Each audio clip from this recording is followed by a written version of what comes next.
how to open your Charles Schwab brokerage account. You are going to need a Schwab brokerage account in order to trade on the Thinkorswim trading platform.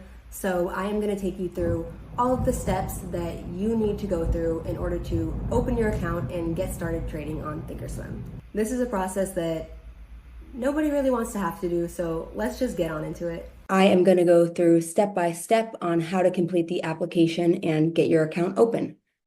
First, come on over to schwab.com, and once you get here, we are going to go to the top right corner and click Open an Account. We are going to be opening an individual brokerage account, so you can just go ahead and click on that.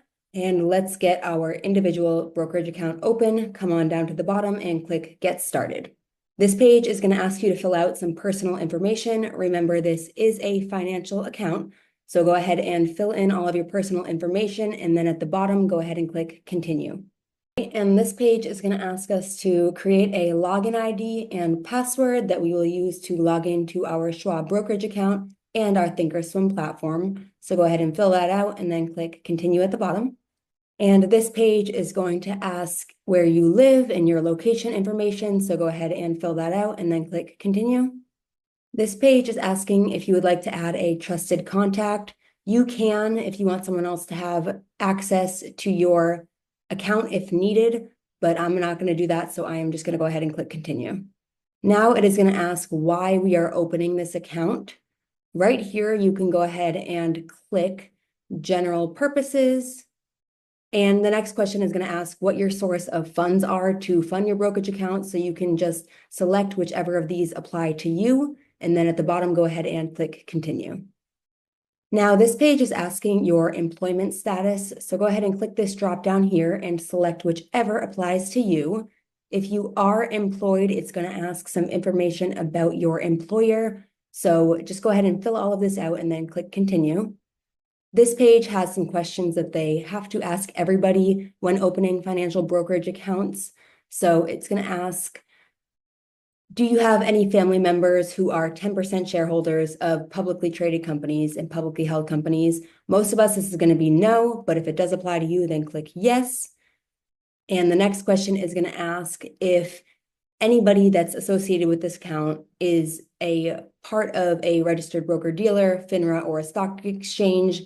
Again, most of these are going to be no, but if it does apply to you, then click yes.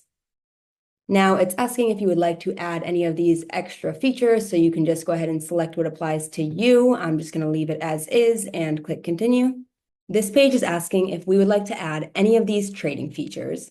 A margin account allows you to trade with borrowed funds. So this is not necessary, but this is something that could come in handy in the future. So if you'd like to click yes, you can, but again, it is not necessary. Now it is asking if we would like to add options trading, and that is definitely a yes. So go ahead and click yes. And yes, we would like to enable this account to trade on Thinkorswim. That is the platform where we will be executing our trades and marking up our charts. Now this page is asking what level of options trading we need. You need to at least apply for long. We are going to be trading long options. This is when you buy calls or puts. If you plan on trading spreads or have any experience with that, you can go ahead and select higher, but the minimum that we need is level 1 long. So go ahead and select at least level 1 long, and then scroll to the bottom and click Continue. This is going to ask some information about your finances and your financial history. So go ahead and fill all of that out. And at the bottom of this page, it is going to ask your investment experience and knowledge level for stocks, options, bonds, and commodities. Go ahead and fill this out as it applies to you. Once you select your level of knowledge, it's going to ask how many years of experience you have, how many average trades you make, and how much that average trade is worth. All right, once you have filled all of that out with all of your experience, you are going to review all your information, and then it'll bring you to this page where you are going to agree to the terms and conditions. So just go ahead and read through this and select that you do agree. And then when you get to the bottom here, go ahead and select Continue, and that will bring you to open up your account. And congratulations, your account should be in the process of being opened. You will receive an email with your final approval once Schwab has processed your application. And in the next video, we are going to go over how to set up the Thinkorswim application, which this is where we will be actually placing our trades and viewing the markets.